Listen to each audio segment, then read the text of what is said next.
I talk about the Boundary Waters a lot in my videos, but I've never made a video actually describing what the Boundary Waters is.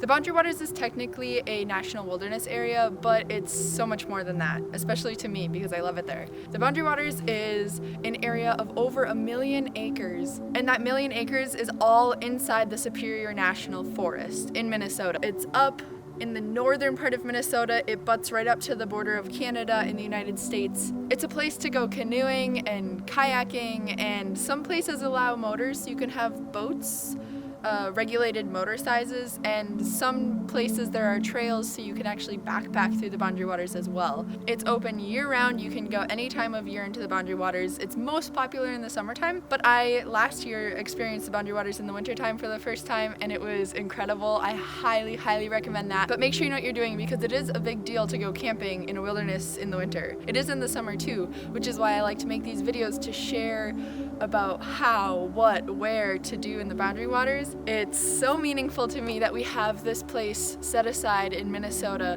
to explore. There are campsites and designated areas where you can camp, and there are latrines to use the restroom. There are fish, you can go fishing. Lots of different animals exist in the Boundary Waters. Moose, bear, lynx, wolves, so many different animals. Little ones too.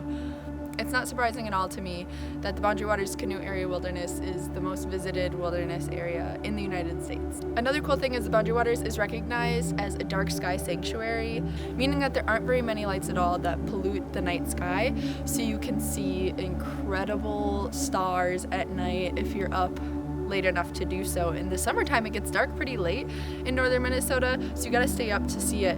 And in the wintertime, actually year round, but oftentimes it happens more in the winter, that you can see northern lights too in the Boundary Waters. I've been in the Boundary Waters on nights when the Milky Way was just phenomenal, and those are things that just mean a lot to me. The Boundary Waters has bass and northern pike and walleye and perch, and I've done fishing in the Boundary Waters and been successful, and I've also fished lakes in the Boundary Waters and not caught a single thing. It can be kind of hard. Do your research ahead of time or get a guide to take you Boundary Waters fishing. You'll probably catch a nice big fish. I know trout fishing is also a thing in the Boundary Waters. I haven't done as much of that. There are waterfalls you can visit. There are old historical remnants that you can visit. There are cool spots that you can see the marks of indigenous people who were there long before we ever were. The Boundary Waters is a great place to go to relax and to disconnect. A lot of the Boundary Waters doesn't have cell phone service, which is a huge plus in my opinion, but the Boundary Waters is also a place where you'll be challenged. Year-round, when you enter the Boundary Waters, it's a lot of work. It's a lot of work to do Boundary Waters trips, but it's so worth it for the experience of really being out in the wilderness and feeling alone in nature in a good way.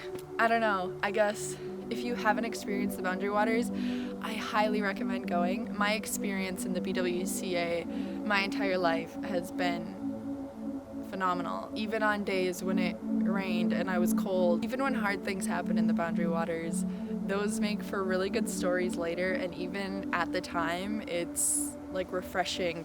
And the Boundary Waters is pristine, and it's not pristine by accident. A lot of people work really hard to protect the wilderness area, and thank you to those people who do. Friends of the Boundary Waters is something you could check out if you want to help support that, or when you want to go into the Boundary Waters, you do have to get a permit, and you reserve a date to enter the Boundary Waters. You don't reserve a campsite, so you just show up and explore and check out the wilderness. There's so much you can do in the Boundary Waters, and there are so many experiences waiting to be had. So I don't know, if you have specific questions about what the Boundary Waters is, let me know, and I would love to answer your questions.